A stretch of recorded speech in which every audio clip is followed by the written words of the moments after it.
11. Dusk. The wretched wife of the innocent man thus doomed to die, fell under the sentence, as if she had been mortally stricken. But she uttered no sound, and so strong was the voice within her, representing that it was she of all the world who must uphold him in his misery and not augment it, that it quickly raised her, even from that shock. The judges having to take part in a public demonstration out of doors, the tribunal adjourned. The quick noise and movement of the courts emptying itself by many passages had not ceased, when Lucy stood stretching out her arms towards her husband, with nothing in her face but love and consolation. If I might touch him. If I might embrace him once. Oh, good citizens, if you would have so much compassion for us. There was but a jailer left, along with 2 of the 4 men who had taken him last night, and Barsad. The people had all poured out to the show in the streets. Barsad proposed to the rest, let her embrace him then, it is but a moment. It was silently acquiesced in, and they passed her over the seats in the hall to a raised place, where he, by leaning over the dock, could fold her in his arms. Farewell, dear darling of my soul. My parting blessing on my love. We shall meet again, where the weary are at rest. They were her husband's words, as he held her to his bosom. I can bear it, dear Charles. I am supported from above, don't suffer for me. A parting blessing for our child. I send it to her by you. I kiss her by you. I say farewell to her by you. My husband. No. A moment. He was tearing himself apart from her. We shall not be separated long. I feel that this will break my heart by and by, but I will do my duty while I can, and when I leave her, God will raise up friends for her, as he did for me. Her father had followed her, and would have fallen on his knees to both of them, but the Dane put out a hand and seized him, crying, No, no. What have you done, that you should kneel to us? We know now, what a struggle you made of old. We know, now what you underwent when you suspected my descent, and when you knew it. We know now, the natural antipathy you strove against, and conquered, for her dear sake. We thank you with all our hearts, and all our love and duty. Heaven be with you. Her father's only answer was to draw his hands through his white hair, and wring them with a shriek of anguish.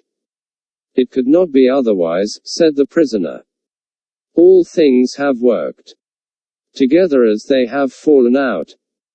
It was the always vain endeavor to discharge my poor mother's trust that first brought my fatal presence near you.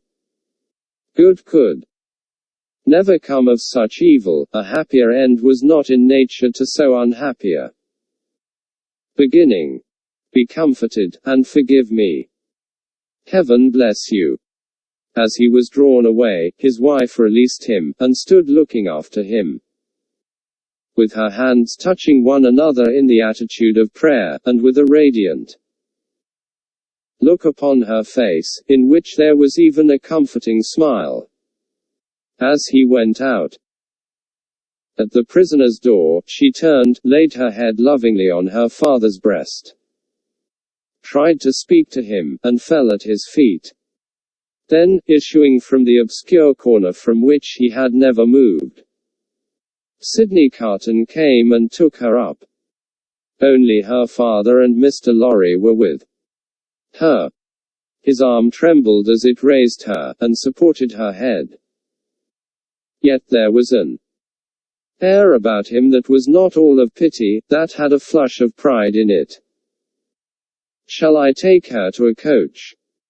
I shall never feel her weight. He carried her lightly to the door, and laid her tenderly down in a coach. Her father and their old friend got into it, and he took his seat beside the driver. When they arrived at the gateway where he had paused in the dark not many hours before, to picture to himself on which of the rough stones of the street her feet had trodden, he lifted her again, and carried her up the staircase to their rooms. There, he laid her down on a couch, where her child and Miss Pross wept over her. Don't recall her to herself, he said, softly, to the latter, she is better so. Don't revive her to consciousness, while she only faints. Oh, Carton, Carton, dear Carton! Cried little Lucy, springing up and throwing her arms passionately round him, in a burst of grief. Now that you have come, I think you will do something to help Mamma, something to save Papa. Oh, look at her, dear Carton. Can you, of all the people who love her, bear to see her so? He bent over the child, and laid her blooming cheek against his face. He put her gently from him, and looked at her unconscious mother. Before I go, he said, and paused, I may kiss her. It was remembered afterwards that when he bent down and touched her face with his lips, he murmured some words. The child, who was nearest to him, told them afterwards, and told her grandchildren when she was a handsome old lady, that she heard him say, a life you love. When he had gone out into the next room, he turned suddenly on Mr. Lorry and her father, who were following, and said to the latter, you had great influence, but yesterday, Dr. Manette, let it at least be tried.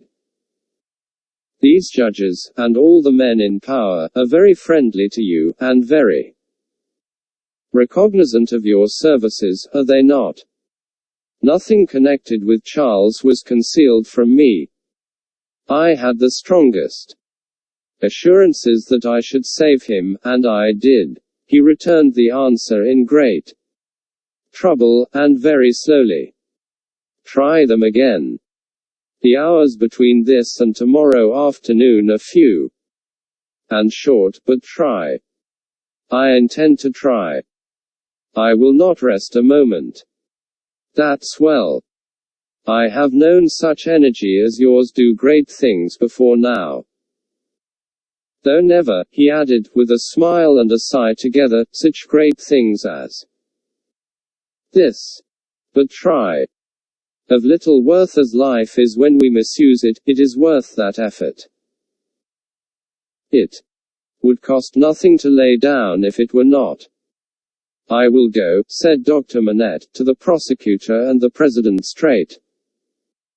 And I will go to others whom it is better not to name. I will write too, but stay. There is a celebration in the streets, and no one will be accessible until dark. That's true. Well, it is a forlorn hope at the best, and not much the forlorner for being delayed till dark. I should like to know how you speed, though, mind. I expect nothing. When are you likely to have seen these dread powers, Dr. Manette? Immediately after dark, I should hope. Within an hour or two from this. It will be dark soon after 4. Let us stretch the hour or two. If I go to Mr. Lorry's at 9, shall I hear what you have done, either from our friend or from yourself? Yes. May you prosper. Mr. Lorry followed Sidney to the outer door, and, touching him on the shoulder as he was going away, caused him to turn. "I have no hope," said Mr. Lorry, in a low and sorrowful whisper. "Nor have I. If any one of these men, or all of these men, were disposed to spare him, which is a large supposition, for what is his life, or any man's to them? I doubt if they durst spare him after the demonstration in the court. And so do I. I heard the fall of the axe in that sound." Mr. Lorry leaned his arm upon the door-post, and bowed his face upon it. "Don't despond," said Carton, very gently, "don't grieve. I encouraged Dr. Manette in this idea, because I felt that it might one day be consolatory to her. Otherwise, she might think his life was wantonly thrown away or wasted, and that might trouble her." "Yes, yes, yes," returned Mr. Lorry, drying his eyes, "you are right. But he will perish, there is no real hope." "Yes. He will perish, there is no real hope," echoed Carton, and walked with a settled step downstairs. Next chapter. 12. Darkness. Sidney Carton paused in the street, not quite decided where to go. "At Tellson's banking house at 9, he said, with a musing face. "Shall I do well, in the meantime, to show myself?" "I think so. It is best that these people should know there is such a man as I here. It is a sound precaution, and may be a necessary preparation. But care, care, care. Let me think it out." Checking his steps, which had begun to tend towards an object, he took a turn or two in the already darkening street, and traced the thought in his mind to its possible consequences. His first impression was confirmed. "It is best," he said, finally resolved, "that these people should know there is such a man as I here." And he turned his face towards Saint Antoine. Defarge had described himself, that day, as the keeper of a wine shop in the Saint Antoine suburb. It was not difficult for one who knew the city well, to find his house without asking any question. Having ascertained its situation, Carton came out of those closer streets again, and dined at a place of refreshment and fell sound asleep after dinner. For the first time in many years, he had no strong drink. Since last night he had taken nothing but a little light thin wine, and last night he had dropped the brandy slowly down on Mr. Lorry's hearth like a man who had done with it.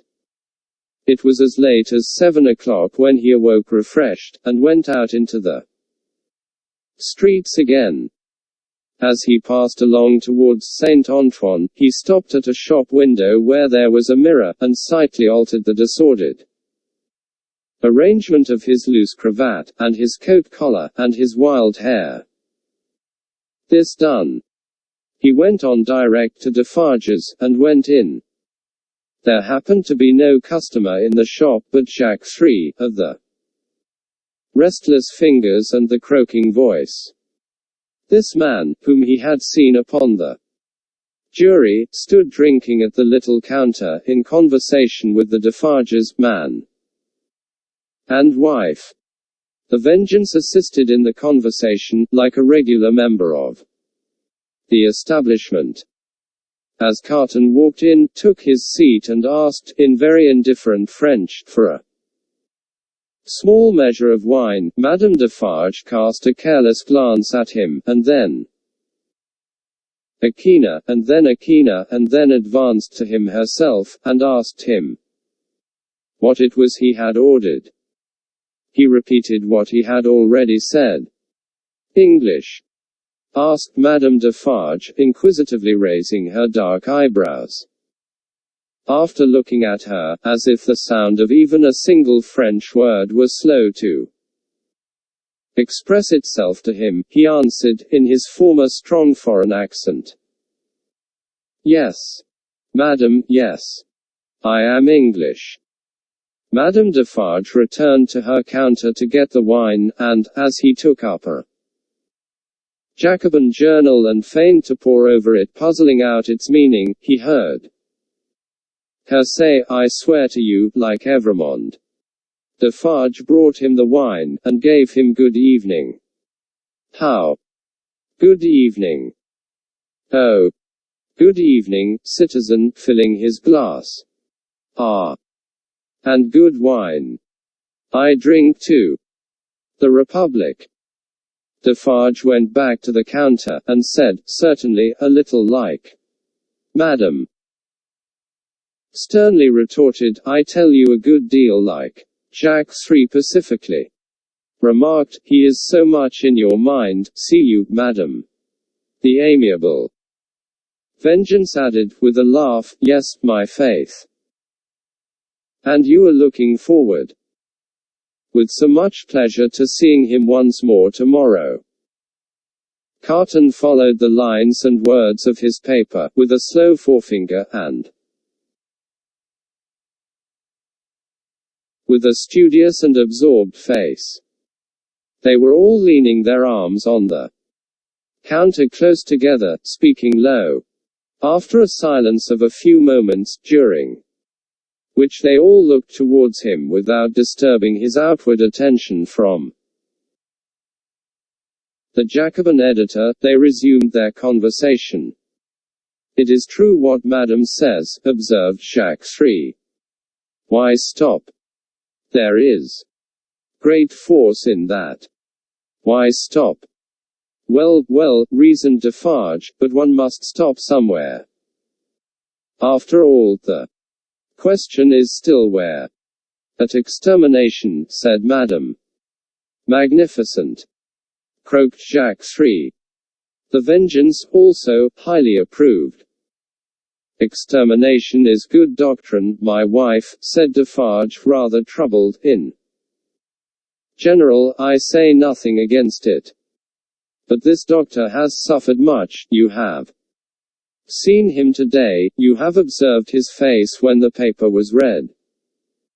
I have observed his face, repeated Madame, contemptuously and angrily. Yes. I have observed his face. I have observed his face to be not the face of a true friend of the Republic. Let him take care of his face. And you have observed, my wife, said Defarge, in a deprecatory manner, the anguish of his daughter, which must be a dreadful anguish to him. I have observed his daughter, repeated Madame. Yes, I have observed his daughter, more times than one. I have observed her today, and I have observed her other days. I have observed her in the court, and I have observed her in the street by the prison. Let me but lift my finger. She seemed to raise it. The listener's eyes were always on his paper, and to let it fall with a rattle on the ledge before her, as if the axe had dropped. The citizeness is superb, croaked the juryman. She is an angel, said the vengeance, and embraced her. As to thee, pursued Madame, implacably, addressing her husband, if it depended on thee, which, happily, it does not, thou wouldst rescue this man. Even now.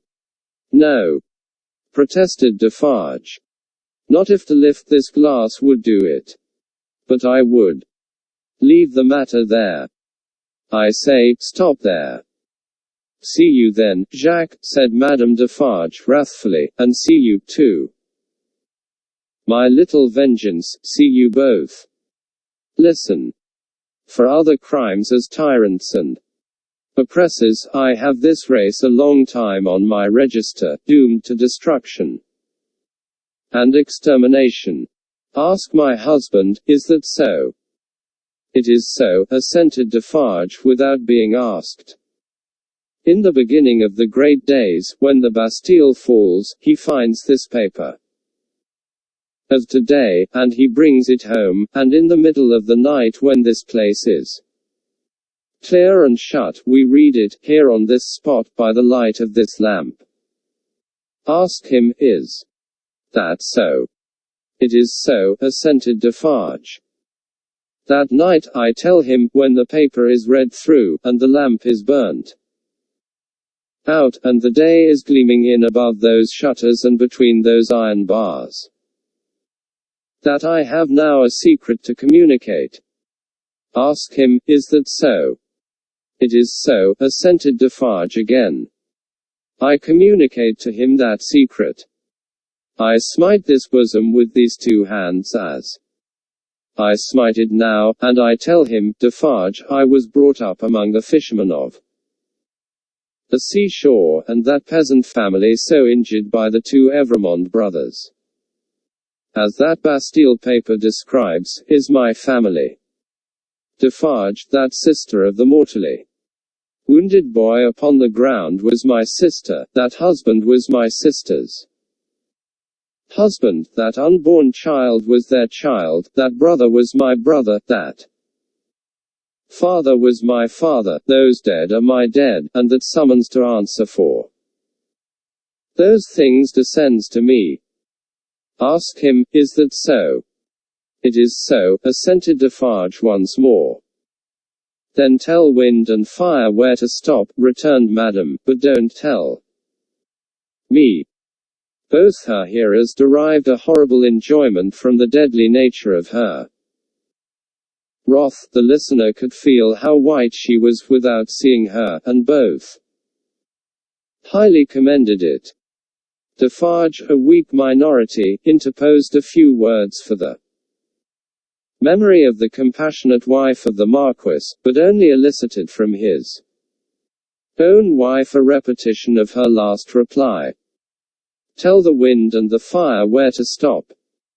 Not me. Customers entered, and the group was broken up. The English customer paid for what he had, perplexedly counted his change, and asked, as a stranger, to be directed towards the National Palace. Madame Defarge took him to the door, and put her arm on his, in pointing out the road. The English customer was not without his reflections then, that it might be a good deed to seize that arm, lift it, and strike under it sharp and deep. But he went his way, and was soon swallowed up in the shadow of the prison wall.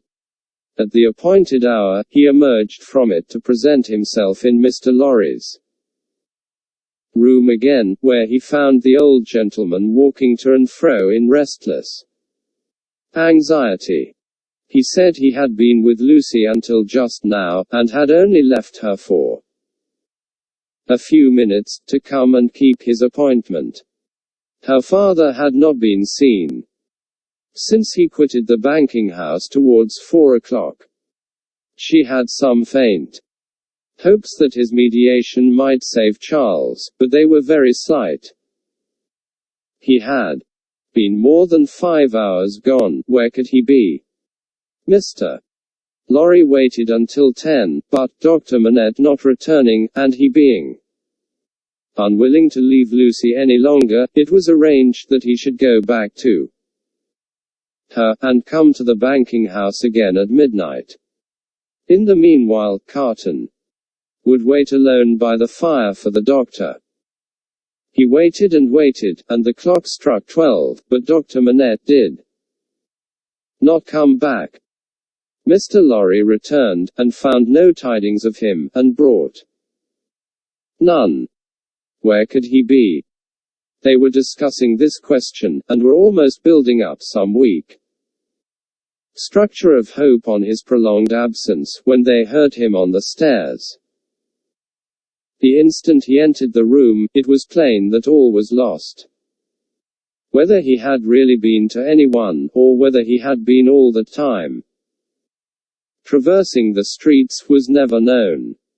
As he stood staring at him, they asked him no question, for his face told them everything. "I cannot find it," said he, "and I must have it." "Where is it?" His head and throat were bare, and, as he spoke with a helpless look straying all around, he took his coat off, and let it drop on the floor. "Where is my bench? I have been looking everywhere for my bench, and I can't find it. What have they done with my work? Time presses, I must finish those shoes." They looked at one another, and their hearts died within them. "Come, come," said he, in a whimpering, miserable way, "let me get to work.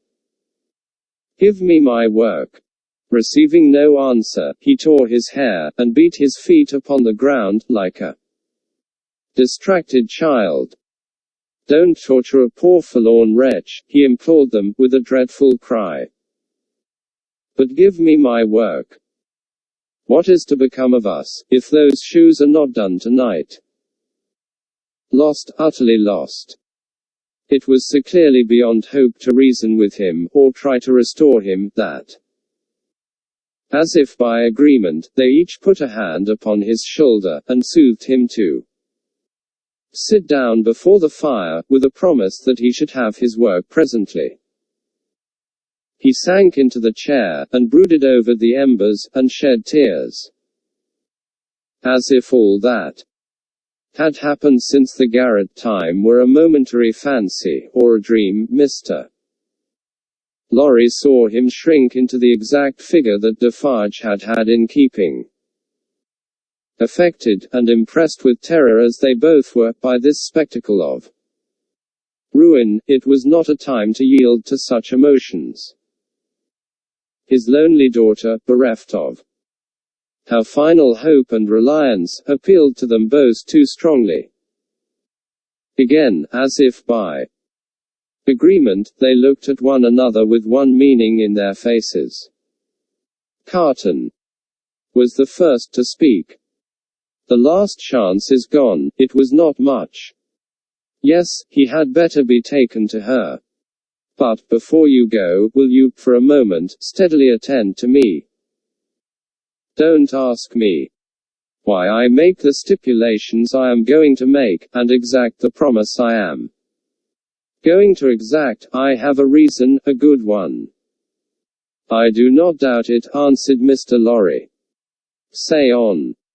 The figure in the chair between them was all the time monotonously rocking itself to and fro, and moaning. They spoke in such a tone as they would have used if they had been watching by a sick bed in the night. Carton stooped to pick up the coat, which lay almost entangling his feet. As he did so, a small case in which the doctor was accustomed to carry the lists of his day's duties, fell lightly on the floor.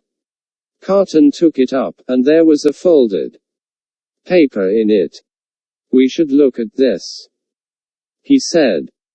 Mr. Lorry nodded his consent. He opened it, and exclaimed, "Thank God!" "What is it?" asked Mr. Lorry, eagerly. "A moment. Let me speak of it in its place." First, he put his hand in his coat, and took another paper from it. "That is the certificate which enables me to pass out of this city. Look at it. You see, Sidney Carton, an Englishman." Mr. Lorry held it open in his hand, gazing in his earnest face. "Keep it for me until tomorrow. I shall see him tomorrow, you remember. And I had better not take it into the prison." "Why not?" "I don't know, I prefer not to do so. Now, take this paper that Dr. Manette has carried about him.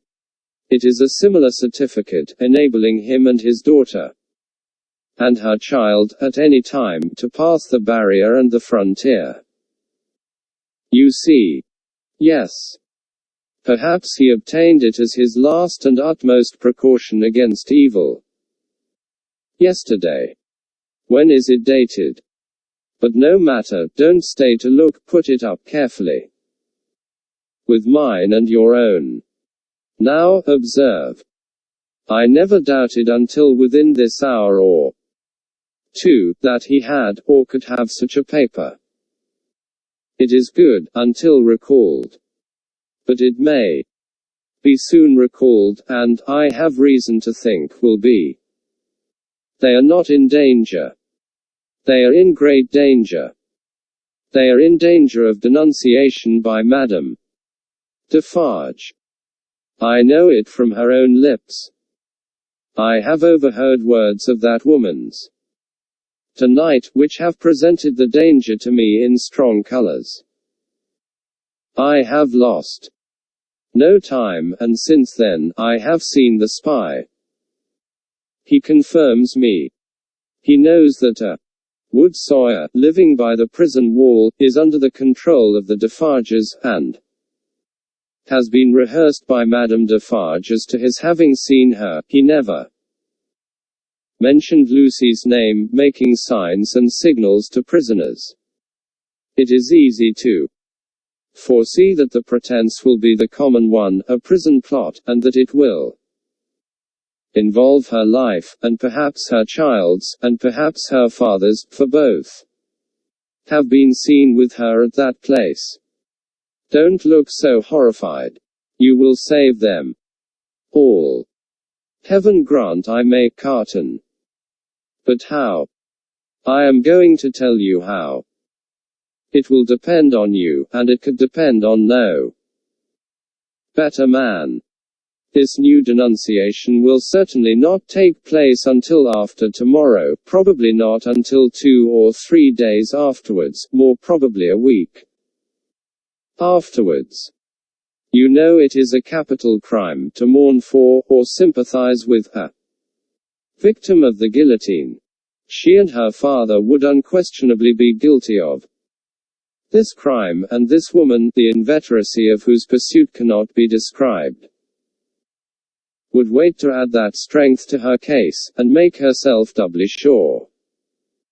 You follow me so attentively, and with so much confidence in what you say, that for the moment I lose sight, touching the back of the doctor's chair, even of this distress. You have money, and can buy the means of traveling to the seacoast as quickly as the journey can be made. Your preparations have been completed for some days, to return to England. Early tomorrow have your horses ready, so that they may be in starting trim at 2 o'clock in the afternoon. It shall be done. His manner was so fervent and inspiring, that Mr. Lorry caught the flame, and was as quick as youth. You are a noble heart. Did I say we could depend upon no better man? Tell her tonight what you know of her danger as involving her child and her father. Dwell upon that, for she would lay her own fair head beside her husband's. Cheerfully, he faltered for an instant, then went on as before. For the sake of her child and her father, press upon her the necessity of leaving Paris with them. And you, at that hour, tell her that it was her husband's last arrangement. Tell her that more depends upon it than she dare believe, or hope. You think that her father, even in this sad state, will submit himself to her, do you not? I am sure of it. I thought so.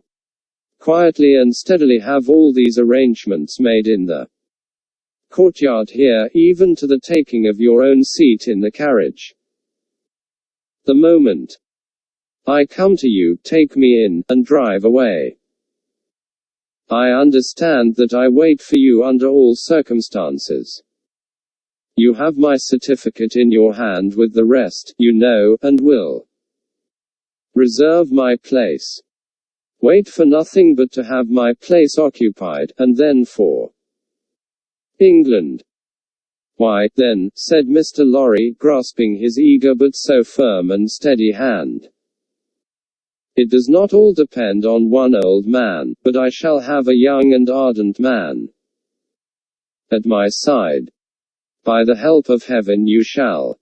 Promise me solemnly that nothing will influence you to alter the course on which we now stand pledged to one another. Nothing, Carton. Remember these words tomorrow, change the course, or delay in it, for any reason, and no life can possibly be saved, and many lives must inevitably be sacrificed. I will remember them. I hope to do my part faithfully. And I hope to do mine. Now, goodbye.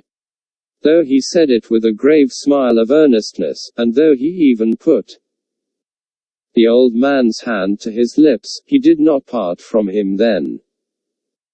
He helped him so far to arouse the rocking figure before the dying embers, as to get a cloak and hat put upon it, and to tempt it forth to find where the bench and work were hidden, that it still moaningly besought to have. He walked on the other side of it and protected it to the courtyard of the house where the afflicted heart, so happy in the memorable time when he had revealed his own desolate heart to it, outwatched the awful night. He entered the courtyard and remained there for a few moments alone, looking up at the light in the window of her room. Before he went away, he breathed a blessing towards it, and a farewell